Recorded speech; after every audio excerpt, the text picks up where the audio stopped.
Oke, bismillahirrohmanirrohim. Assalamualaikum warahmatullahi wabarakatuh. Selamat pagi anak-anakku semua dan salam sejahtera ya buat kita semua. Oke, apa kabarnya anak-anak semua? Saya berharap kalian semua baik-baik saja ya.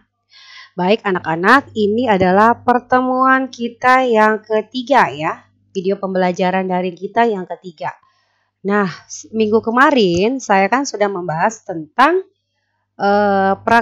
produk kerajinan serat tumbuhan. Nah, di minggu ini kita akan membahas tentang produk kerajinan serat hewan. Oh ya, sebelum kita memasuki materi kita pada minggu ini, saya akan mengajak kalian untuk berdoa dulu ya, supaya kita selalu diberi kesehatan kepada Allah, kita dikasih imun yang bagus, dan kita bisa mengerjakan daring dengan semangat ya. Oke anak-anak, marilah kita berdoa sesuai dengan kepercayaan kita masing-masing. Berdoa dimulai. Bismillahirrahmanirrahim.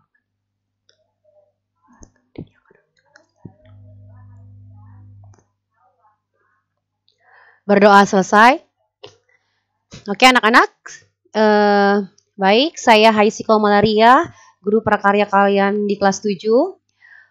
Di sini kita akan melanjutkan materi kita di produk kerajinan serat hewan. Nah, kemarin kan saya sudah menjelaskan kalian tentang produk kerajinan serat tumbuhan. Di minggu ketiga ini akan saya jelaskan tentang produk kerajinan serat hewan.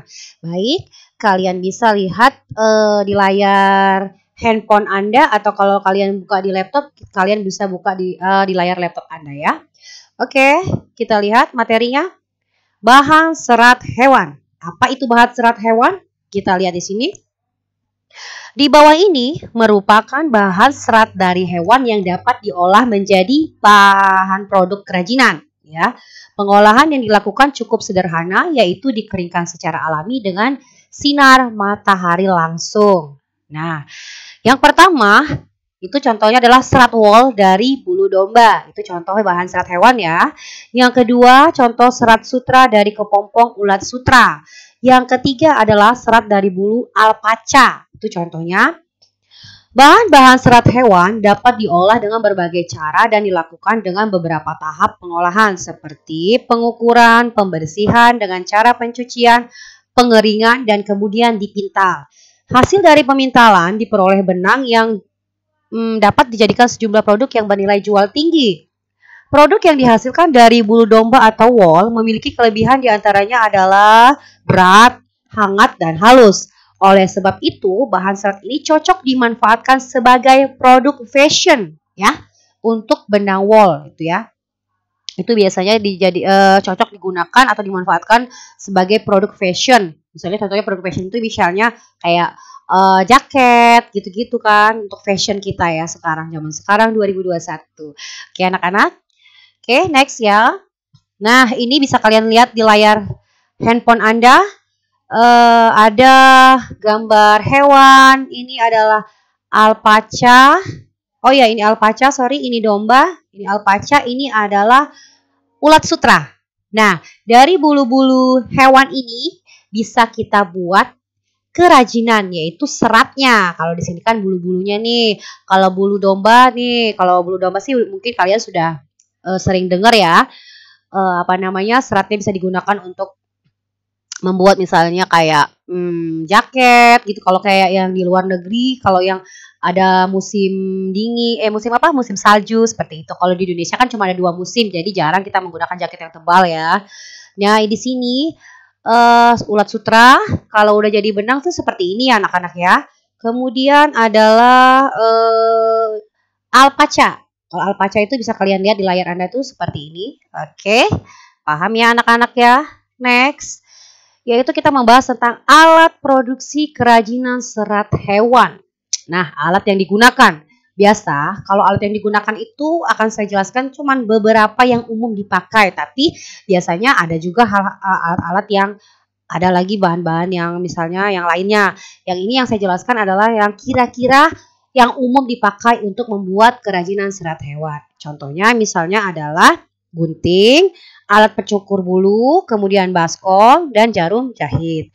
Ada pula peralatan yang diperlukan dalam pembuatan kerajinan tertentu seperti alat pintal dan alat penggulung benang. Alat tersebut dapat dibuat dalam alat tradisional, ya, anak-anak ya. Oke, next. Di sini adalah contoh gambar. Contoh gambar alat produksi kerajinan untuk serat hewan. Nah, yang tadi sudah saya jelaskan, ini adalah gunting dan cukuran, ya. Oke. Kemudian baskom. Dan ini adalah jarum jahit. Nah, ini contohnya ya, gambarnya ya. Biar kalian lebih jelas, jadi biar kalian tahu. Oh, seperti apa nih? Kalau yang belum tahu misalnya cukur. Tapi sih saya rasa sih kalian kayaknya sudah paham semua ya anak-anak ya. Oke, next. Produk kita masuk ke mesin yang dapat digunakan untuk mengolah serat hewan. Nah, mesin ya. Yang pertama itu adalah mesin pemintal, yang kedua adalah mesin penggulung benang hasil pemintalan. Ya, tentu itu ya.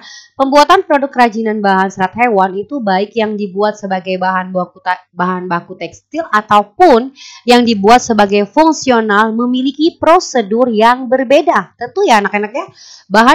Bahan serat hewan dari sutra dapat diproduksi menjadi kain sutra, sedangkan kain sutra sendiri itu masih dapat diolah kembali menjadi berbagai produk kerajinan lainnya, misalnya nih batik, kain, ikat celup, busana, dan shawl ya. Bahan serat hewan dapat diproduksi menjadi berbagai produk kerajinan yang memiliki fungsi pakai dan fungsi hias dengan menggunakan teknik jahit, tenun, dan rajut. Tuh harus kalian pahami ya. Kalau kalian mendengarkan video pembelajaran dari saya, insya Allah kalian akan paham. Oke, next. Contoh alat produksi kerajinan serat hewan. Nih, bisa kalian lihat di sini. Gambar yang pertama yang A ini adalah mesin pemintal benang. Ini salah satu contoh mesinnya seperti ini. Kemudian mesin penggulung benang. Contohnya seperti ini. Oke, paham ya? Next. Contoh gambar mesin dan produk kerajinan serat hewan. Produk ya, yang sudah dibikin produk ya. Tuh, seperti ini nih, bulu-bulu yang sudah dibikin produk itu. Kalau kayak gini kan untuk fashion misalnya dibuat untuk jaket. Apa sih kayak gini? Ya, jaket gini ya. Kemudian shawl ataupun sepatu. Nah, oke. Next. Kemasan produk kerajinan bahan serat. Kalau kita membuat suatu produk kerajinan itu harus ada kemasan dong, supaya terlihat lebih steril ya, yang jelas ya. Oke, penyajian sebuah produk kerajinan disebut juga dengan kemasan sangatlah penting dari sebuah karya karena bisa menentukan apakah produk yang dibuat itu layak atau tidak untuk dipasarkan dan memiliki kualitas lebih atau biasa saja. Nah, bentuk kemasan sangat membantu sebuah produsen mengenal produk, tentu ya. Fungsi paling mendasar dari kemasan adalah untuk mewadahi dan melindungi produk dari kerusakan-kerusakan sehingga lebih mudah disimpan, diangkut, dan dipasarkan. Oke, memberikan nilai yang berbeda dari produk serupa sehingga dapat meningkatkan daya tarik calon pembeli. Itu jelas ya. Oke, next. Dilihat dari fungsinya. Lihat ini.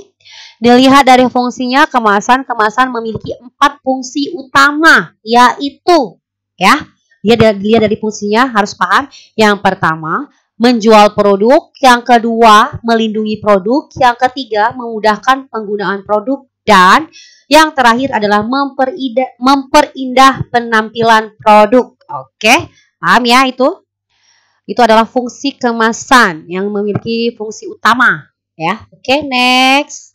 Ini adalah contoh gambar kemasan kerajinan. Tuh, kemasannya seperti ini nih. Ada yang dari bahan kertas seperti ini, ada juga dari yang plastik seperti ini, dan ada dari box ya. Sesuai selera kita mau buat kemasan dari mana. Jadi buatlah kemasan produk itu, kerajinan itu sebagus mungkin, secantik mungkin, dan semaksimal mungkin agar pembeli itu tertarik untuk membeli produk kita. Seperti itu ya anak-anak ya. Oke anak-anak, paham ya? Next, saya lanjutkan. Contoh kemasan yang berasal dari alam. Nah, ini yang berasal dari alam. Contohnya bisa terbuat dari ini nih, pelepah pisang ya. Kayak kita bahan serat kemarin tuh bisa jadiin kemasan loh. Kemudian dari ke batok kelapa juga bisa.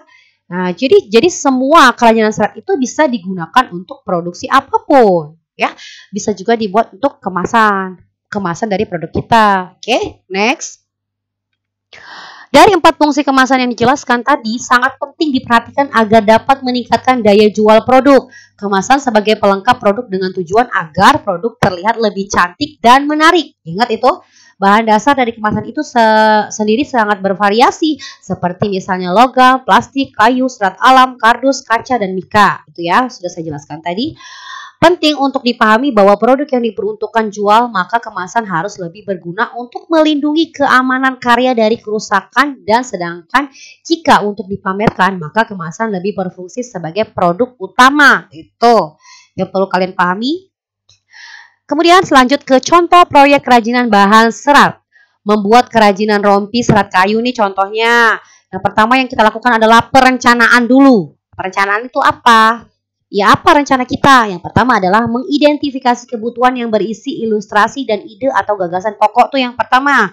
Yang kedua, menentukan bahan dan fungsi produk kerajinan modifikasi dari bahan alam, yaitu serat kayu melinjo.